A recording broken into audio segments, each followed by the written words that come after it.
Welcome back to True Talk Cafe. I'm Renee, joined by my incredible co hosts, Anna, Carla, and Lolly. Today, we're kicking off our Acknowledge, Adjust, Align series, with step one being acknowledge.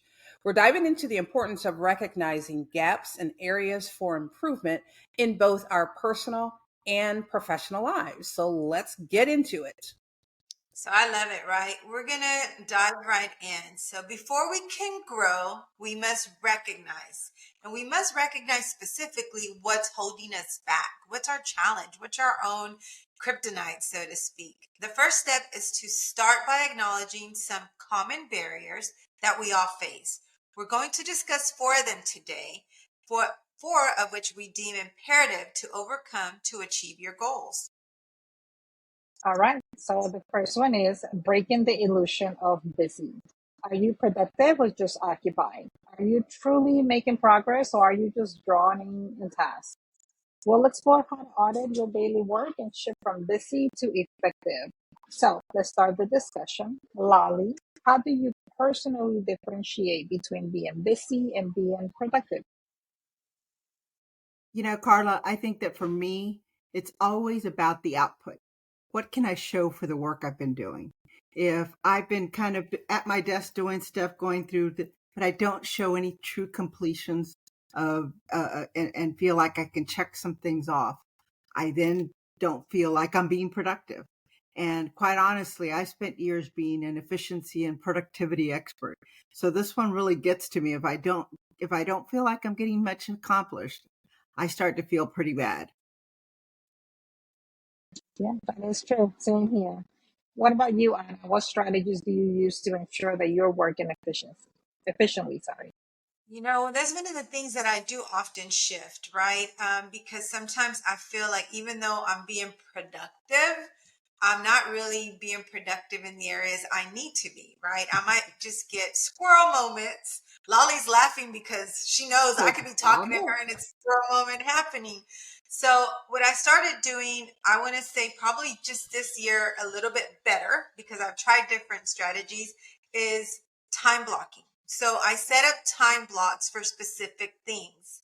I set up time blocks to do my work, time blocks to do my coaching work, and time blocks to do our True Talk Cafe podcast stuff, right? So I'm setting up time blocks, and I feel that that has been more efficient for me because, like Lolly said, we can be very productive doing a lot of things, but are those a lot of things getting us the productivity we're actually aiming for?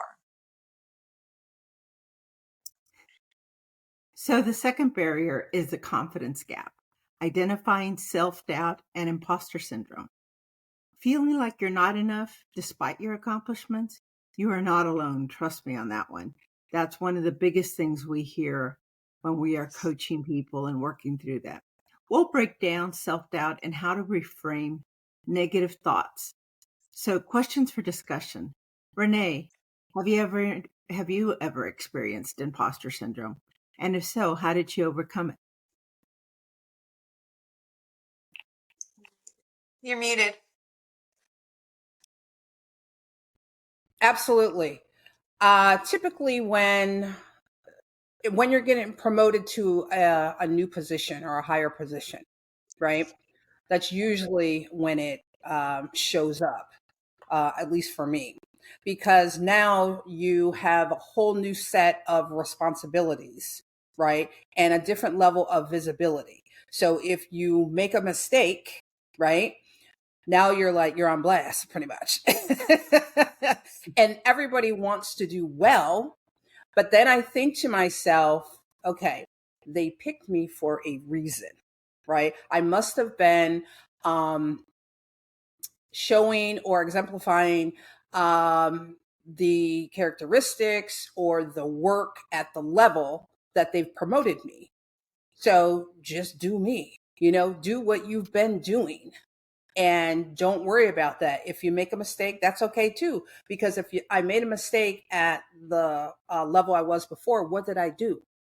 Right? You take responsibility for the mistake and you make the correction. And then going forward, you just make sure you don't make that mistake again. So that's pretty much, kind of how I manage that. Very good, Renee. I think that's very valuable input. It's we're all human and we're going to have to make some mistakes. It's just how you recover from that that makes a big difference. Carla, the next question is going to be for you. What advice would you give someone struggling with self-doubt?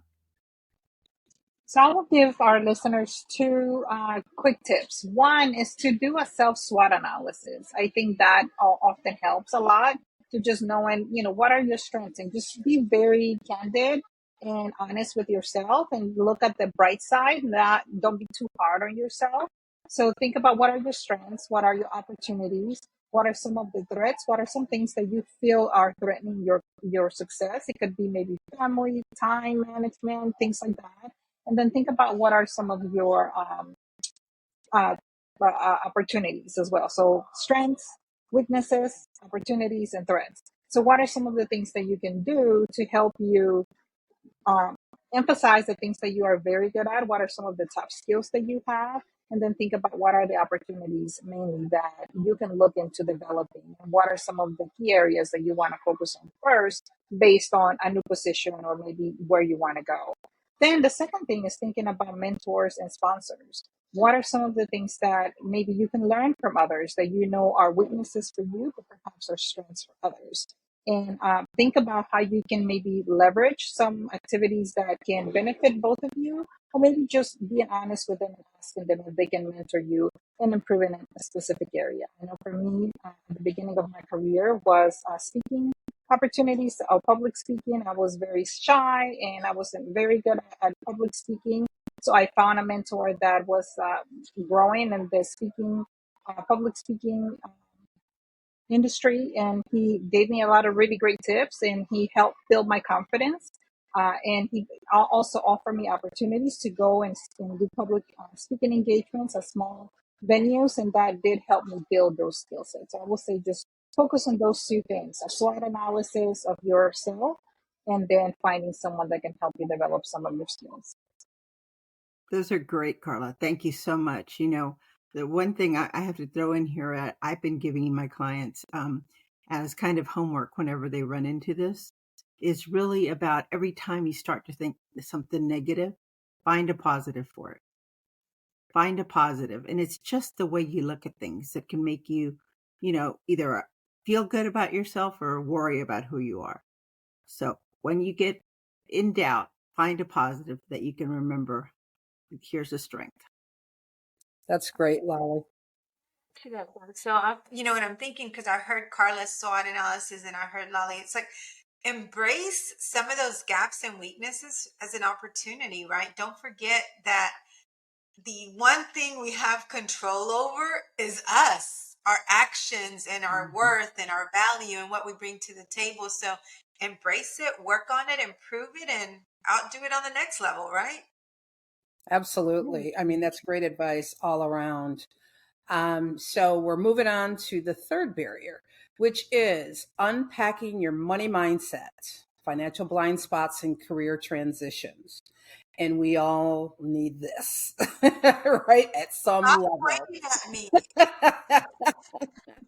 So, money fears can hold us back from making bold career moves, right?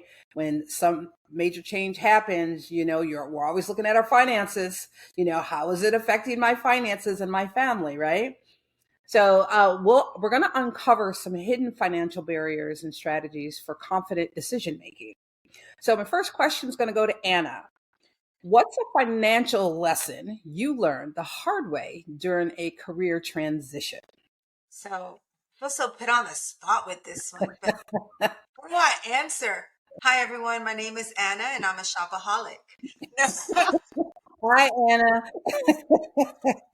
and honestly, that is, I think, when we talk about acknowledging, that is something we need to acknowledge. Where is our money going? Right. So when I lost my six-figure income role and I was at a crossroads, I really just had to sit down and do an assessment, be truthful with myself. Do I really need to be spending this? Now, have I curved it on? Have you seen my closet? Probably not. Right. But I think we can learn a lesson in that if we know where our money is going at all stages of our lives, we can be better prepared. I was very fortunate that I always did prepare. I have my little savings and I had investments and I have this and I have that. However, I was spending way more than I need to be. And that's being realistic. So I think one of the best lessons that we can take, and do it now before you're at a career transition, do it before you need to. Assess where all your money's going. I wish my kids would listen. Well, I wish one of my kids would listen to me. The other two, yay. But if you know where your money's going, you can remove some of the expenses that you don't need to do and actually find money that you can save or invest or put away for a rainy day or start your business with. So yeah, lots of lessons, but just knowing where it's going. I love that. So, Lolly, to you, how can people shift their money mindset in order to embrace new opportunities? Renee, I think this is very important when it comes to acknowledgement. You really need to know what it is that you want. Where do I want to go? What do I want in the next 3 to 5 years? I don't even plan that far out, right? At this point in time, 3 to 5 years, what is it that I need? If I put a picture, and I always tell people I'm dyslexic, so I have a visual mind. And so in my mind, every time I look at this corner over here is what my goal is. What is it that I want in these next 3 to 5 years? And it keeps me focused so that I can push to, so for me, maybe retirement, full retirement. I don't know if that'll happen or not, but it'll be nice to know that I could if I wanted to, right? And so therefore, that's kind of in that corner there for me. So when I get ready to buy, or I'm have this nervous habit that I pick up my phone and I start looking at different sales going on, and it's like, oh, I need this, and I put all this stuff in my cart. Guess what? Unfortunately, I do have my credit card memorized, so I can do most of those without a problem. But I really stop and say, okay, do I need another pair of shoes, right? Because I, like Anna, am an Aries, and we have this shopping addiction. And so it's like, half the time I don't even use what I buy. So I think it's just remembering what it is that we have in our mind that we would like to focus on. Having that picture, a clear picture that you're pursuing. And I always tell people when I ask them, I'm not asking you about your position or what job you want, because that can change. But what would you like out of life? Would you like to start a business, as Anna mentioned? Do you want to be able to spend more time with your kids? Carla, you have a son getting ready to go off to college, right? And so you have different things. So when you have a visual picture of what you really want to save for or think about, you're able to come back to what it is that you're spending on and say, is it really something I need? In most cases, it's not, and it's huge. The other thing I'm going to add on this one is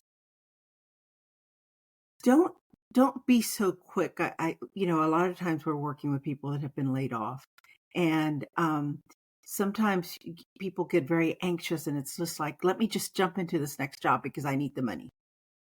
And yes, unfortunately, we do need the money to make the world go around and for us to be able to live and survive.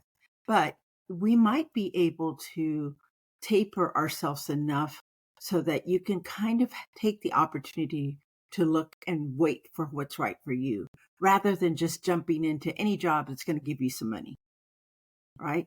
If you can pace yourself, in many cases, you're able to work and get yourself into a position that pays a lot more rather than just what you were making or less than what you were making, right? So I think being patient, finding ways to save whatever you can be a big help there. Yeah, I mean, I would like to add to that a couple of things. I learned this a long time ago when it comes to finances. Pay yourself. Some people, they don't pay themselves.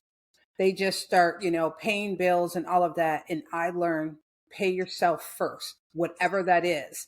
I started with $10 and I literally still do that in one account. I've never changed that, back east. I still give myself $10 in that account. Still to this day, right? I don't touch it though. And the other thing is there are financial institutions out there that allow you to open up accounts that don't cost you any monthly fees. Yeah.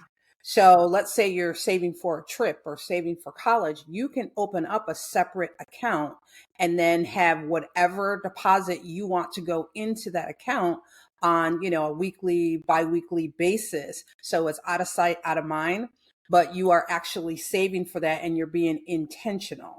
And I moved to a financial institution that allows me to do that. So that helps me to be able to manage those buckets of savings, is to just have it go straight there and then, have your discretionary funds. So when I pay myself, that's paying me, right? Because I'm working. That's paying me, but I also have a discretionary fund. So if I like to shop too. I'm like, okay, I'm gonna Why put don't we this get pair of together? shoes, or we said reward yourself, right? So I look at my discretionary fund to see if I can reward myself. Do I want to go out to eat? Do I want to go dancing? I do that. And I think people, they have a tendency not to do that and they keep everything in one bucket, you know? I love all that feedback and the money mindset. I'll add to Renee's thing. I actually have a savings account that has a direct deposit to it, same amount for the longest. I don't have an ATM card for it. I I literally have to go to the bank to take the money out. And who does that? Nope. That account is growing because I could be like, I need $500. I'm not running over there. Just I'll wait till the next pay period. So know yourself. Or if you're like me, I'm not going to the bank. It's a hassle to go to the bank. So put it in an account that you can't touch. Or when they have those 4.25 and what is it, 4.75, I think a couple of months ago on savings account, put some money in there. Let it build on its own. You can't touch it for a couple of years. So let it build, right? So know what works for you. Know yourself. And that really, really is a great segue into one of our final barriers, the power of self reflection, recognizing limiting beliefs and habits. I think habits is one that we tend to forget about. We know about the limiting beliefs. We go to conferences on limiting beliefs. We go to events about limiting beliefs, but habits, guys, we have habits that we probably want to recognize because self awareness is the first step to change. We don't know what we don't know. We can't fix what we don't know. So let's talk about identifying behaviors that no longer serve you and replacing them with empowering ones. So I'm going to go to Carla because you've been kind of quiet over here. What's one limiting belief you had to unlearn? I would say self doubt when there is an opportunity that someone specifically asks me to take part in. And that could be at work or even outside of work. And I don't do that as much anymore, but I know early in my career, I was always hesitant to take on additional duties or to take on a project or even to volunteer for a specific activity because I would think, well, there are many things that I still don't know. I don't have the skill sets, I don't have the experience. So I think being able to kind of recognize when you're self doubting yourself can really help you overcome a lot of those things and look for opportunities that can really help elevate you and your career. And also, what by doing that, I was able to meet a lot of great people and make great connections and learn as I was, going through the process. I will say, make sure that you're not self doubting yourself and check yourself. Awesome. I think that's a great self reflection. A lot of times we are our worst own enemy, right? So, Renee, how has self reflection helped you grow personally or professionally?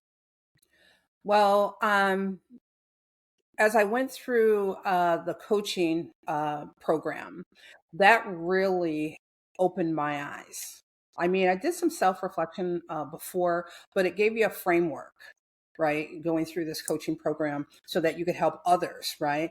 But you actually learn a lot about yourself. And when we talked about, the Gales, right? Your gremlins, assumptions, limiting beliefs, all that good stuff, interpretations. Um, the gremlin, right? And it's like, okay, typically your gremlin is something that holds you back, where you think you're not good enough, right? And we all have that, right? That lends itself to that imposter syndrome, thing. So when I'm looking back and I feel myself, I feel like some anxiety creeping up in a certain situation. And as Carla was saying, like public speaking. I mean, I kind of get that too when I step up to the mic. It's like, oh, it's good to have a little bit of adrenaline, a little bit. But when you freeze, right? I'm thinking, okay, what's making me do that? Right? You have to kind of like think, like, be aware of your body, be aware of what is triggering that in me. So I'll go back in certain situations, or if I fly off the handle at something, what is triggering me to do that? So I try to reflect back on um, unwanted behavior. Typically, I mean, it's good to do it for good behavior too, but typically we'll look back on unwanted behavior and understand what that trigger is, what your reaction was instead of a response, right? Because a lot of us will get into that knee jerk reaction because it's our default, instead of taking a breath and go, okay, let me respond and not react. So I have a tendency, when I have reacted, at night in bed, I'll think back.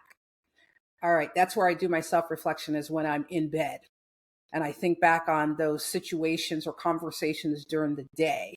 Like, okay, I could have done that better. What triggered it, and understand it and try to manage it going forward. I love that, right? Sometimes it's a daily routine. We have to assess. And I like that you shared also self-reflect on the good. Carla mentioned earlier leverage on the strengths of others for growth and continuance, on your path. But you can also leverage your own strengths to improve some of the gaps. So I think those are all just great points all around. Yeah. So I will go You back know, to our SWOT analysis. So I'm sorry. If you do think about the SWOT analysis, making sure that you are aware of what are your strengths and weaknesses, and making sure that you're using them to your advantage. Go ahead, Lolly. no problem. I was just going to say that although it's self-reflection, I'm going to tell you that maybe one of the good habits that you can pick up is when you really start to doubt yourself, know that you don't have to handle it on your own. Anna talks often about how when she starts to have that little question, she'll pick up the phone and call me. I'm like, no time for that nonsense. You got this. Go do it. And it takes just a second, and you move on, So understand that the acknowledgement may be something you have to do yourself, but you don't always have to get out of it by yourself either. Love that. Just a thought. True. All Very. right. So now, yeah, that's right. So now that you're aware of the common barriers that most people face, let's switch gears and talk about some tips that can help you break through these barriers. So, breaking the illusion of busy, are you productive or just occupied? So, any tips from our podcaster? Yeah, I think we can do the time blocking, conduct a time audit to see where your hours are going and understanding where you can leverage it better. Yeah. Also, you can prioritize your tasks, by using the Eisenhower matrix, right? Where you look at what's urgent versus what's important. What's the difference? Yeah. To me, when it's urgent, I'm just like, this has to be done. I'm in HR. It might be something urgent like crisis management. That comes first. Even though this is task over here is important, if I have a crisis, that's urgent. That comes first. I had to Thank ask because I know somebody in our audience is wondering and they're like, well, urgent, important. They're both urgent to me. They're both you. important. So understanding, right? Sometimes urgent can be, you have to take care of it before the important stuff can get done, period. End of day, right? Yeah. So, Time limits. I think I associate or urgent with That's time a good limit. one. Like I need to Yeah. do it within the next. yeah. Very And good. then lastly, Very set good. clear daily goals to measure productivity, not just activity. And that was mentioned a couple of times today. Yeah. Very good. Well, in recapping the confidence gap, identifying self-doubt and imposter syndrome is critical, right? So some tips. Anna, you want to throw one out? Sure. You know me and journaling. Keep a wins journal to remind yourself of achievements. And y'all know I kept my win journal. I did it for work reviews. I did it for spouse reviews. You know, are we going to renew this marriage, babe? Let me see You what keep win you have. a win. Yeah. I need that one. I tell them instead of happy anniversary, happy marriage renewal day, babe. 28 years. I think we're working out. It's all right. How about Renee? Another tip, another tip is to refrain from negative thoughts and to um, reframe negative thoughts into empowering affirmations. And we were talking about that. It's so easy to get stuck in your negative story because we all tell ourselves a story about whatever that is, right? Whenever there's a gap, we have a tendency to fill it, and it's usually with negative stuff. Okay. We're the hardest on ourselves, right? So sometimes we have to extend a little grace to ourselves, right? We're not perfect. We're doing the best that we can at that time, right? But you also want to make sure that you continue to reframe it, as we were talking about before, and play on your strengths so that you have those affirmations. I do affirmations in the morning every day without fail, because you just never know what you're going to run into as soon as you walk out of the door. Hey, Renee, if you think about reframing, you remember that was also part of our coaching training. Yeah. And reframing, sometimes it's just as simple asking yourself, if it wasn't that way, how could it be? And just reframe it. Just work to that how could it be way. Yeah. Carla? And that, And last but not least, surround yourself with people who uplift and validate your skills. That is crucially important. Gotcha, boo. yeah. Yeah. Yeah. So Thank let's you. Affirmation reframe, or thing. excuse me. let- I know, let's kind of wrap up the unpacking your money mindset, right? Looking at those financial blind spots in career transition. And we said this one is very, very important going forward. And I'll start with our first tip is create an emergency fund before making any career moves so that you have a little nest egg to fall back on, right? And we gave you a couple of different ways that you can do that. Lolly, would you like to provide a tip there? Sure. Invest in financial literacy, be it books, podcasts, coaching, even talking to somebody that can give you some guidance. There's plenty of great financial advisors that can give you some sense of what you can work on better. Even hearing stories of others who have not been so successful kind of help us reframe our mindset on how to do better, right? It's all learning. It's financial literacy is learning. Mhm. I'm going to go and share the last tip, if that's okay. Shift from a scarcity mindset to an abundance perspective. And I think this is very, very important one because if you think about it, I can't do that because I don't have enough money. I can't do that because I can't buy a house because I don't have enough money. I can't start my business because I don't have enough money. However, what's the greater risk if you don't buy that house or if you don't invest in that business? You're losing a lot more, right? So I think we need a shift from that scarcity mindset to an abundance perspective. Every win comes with a sacrifice. Every relationship comes with a compromise. And sometimes we need a compromise with our money. And how does that look like?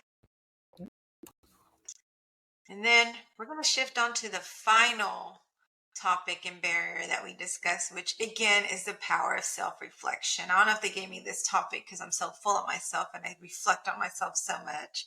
But recognizing limiting beliefs and habits are crucial. Any tips, ladies, that we can use? I can go first. Using journaling or voice notes for regular self check ins. I remember one leader that I worked with a few years ago. He used to use his phone to notate everything. He's like, oh, people don't know that that's what I'm doing. But, with anything I want to remember, something someone said, someone reminded me I need to follow up with someone, he would use his iPhone notes to document everything. And I thought that was a really great tip. I love that. I like the voice notes. I hadn't Well, thought about that. Lolly and I wrote a whole book on the way home one day in the car on an iPhone. yeah. Now we just needed to get it published. Let's tell AI to do it for us, Anna. I was going Now to we add on to this. Yeah, now we can without a problem. But I think that now with AI, there's a lot of different things, different tools that you can use to capture notes for you, right? So you could be sitting in a meeting and actually having notes taken for you and then summarized for you so that you can do that, right? Um, so when we think about self check-ins, I mean, it's just being creative with what tools we have at our hands, and we all have our phones in our hands constantly. So that's a big one. I'll go ahead and I do do some lose tip it. number 2 here.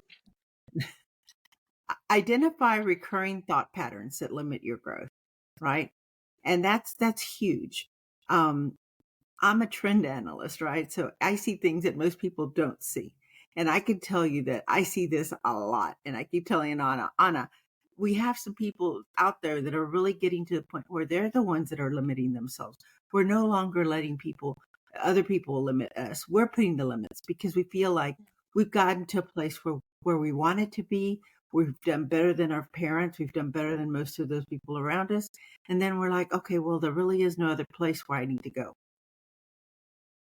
Don't Yeah. don't And to get add to comfortable. that, When you get comfortable, you need to it start to think about sometimes what it is it depends that's on limiting. What is it that you're what limiting people are yourself telling in you. because you stopped growing? Yeah, sometimes it depends on what people are telling you too. Yeah. Oh yeah, You know what I mean? Or you're not good at math, or you're not pretty, or whatever that is. And that sticks with people. It really, really does. And you don't understand how deeply rooted that is, like as a child. And then when you get into adulthood, for example, your job requires you to use Excel and to use formulas. And tell me, well, I'm not good at math. I said, well, okay, what's 2 plus 2? Well, 4. Okay, you can do that. That's what this is. You just use the formula, right? So I had somebody that had that deep, limited belief because somebody told her as, a young child that she was not good at math. So she carried that through. And she's in her late 50s.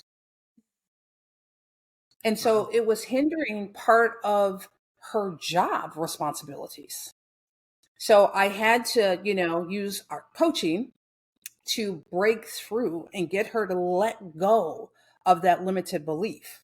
And it took a lot of work, because we have a tendency to hold on to stuff that's comfortable for us, right? So you don't really Very understand true. like how it can get so deeply rooted, and it takes a lot to excavate that out, right? Renee, you brought something great up, and Nolly can probably attest to this. So just the other day, we were talking to a parent whose ex is telling their kid that they're not enough, that they're not capable, that they're not this. And we were like, well, for the couple of days that you do have them, that's, you try to change that mindset and everything. And it's absolutely a lot has to do with who's telling it to you too, right? So if you're a parent and if you are separated from your spouse, don't damage your kids for the hatred that you have for that spouse. You shouldn't even hate them. They still contributed to this beautiful being you created today. So like I always tell my kids, if you ever leave your spouse and you have children involved, I will whip your ass. You are, you be 30 years old. Podcast.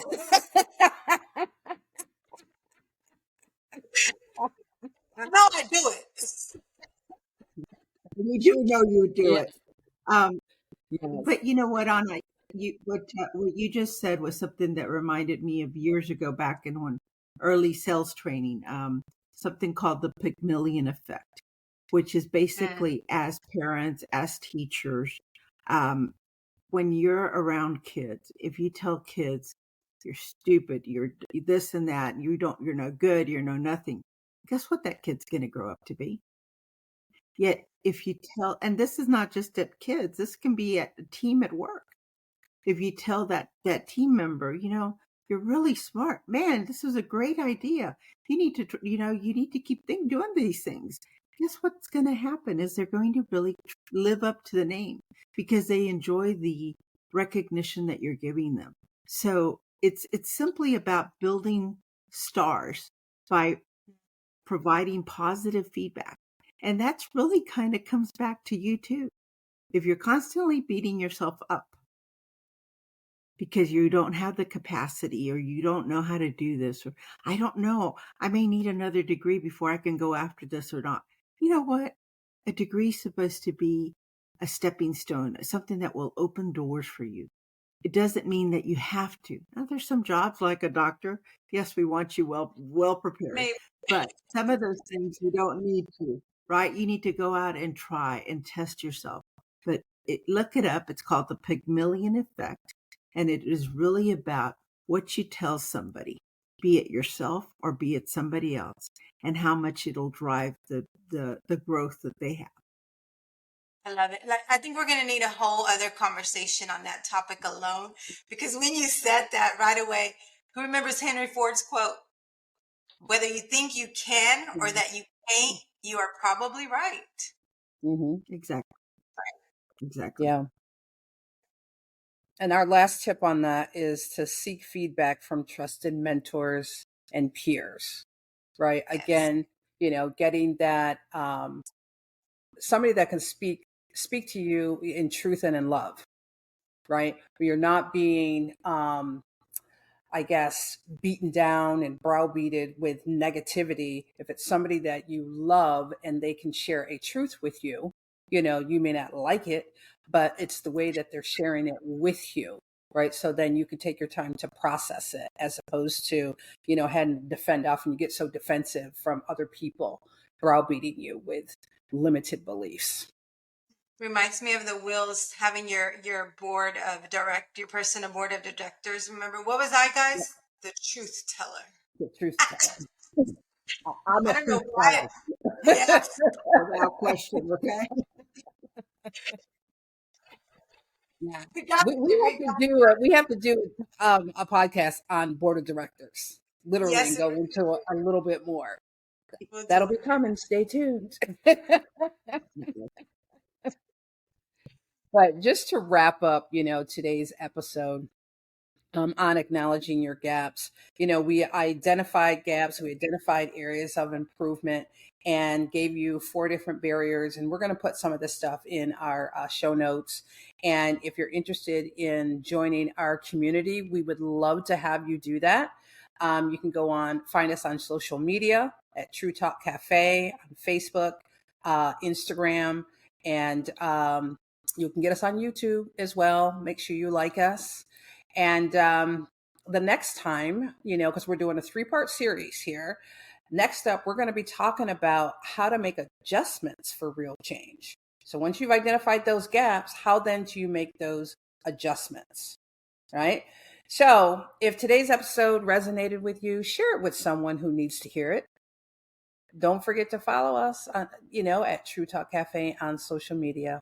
So until next time, keep growing. Bye, everyone. Bye, We'll talk to everyone. you soon. Bye-bye.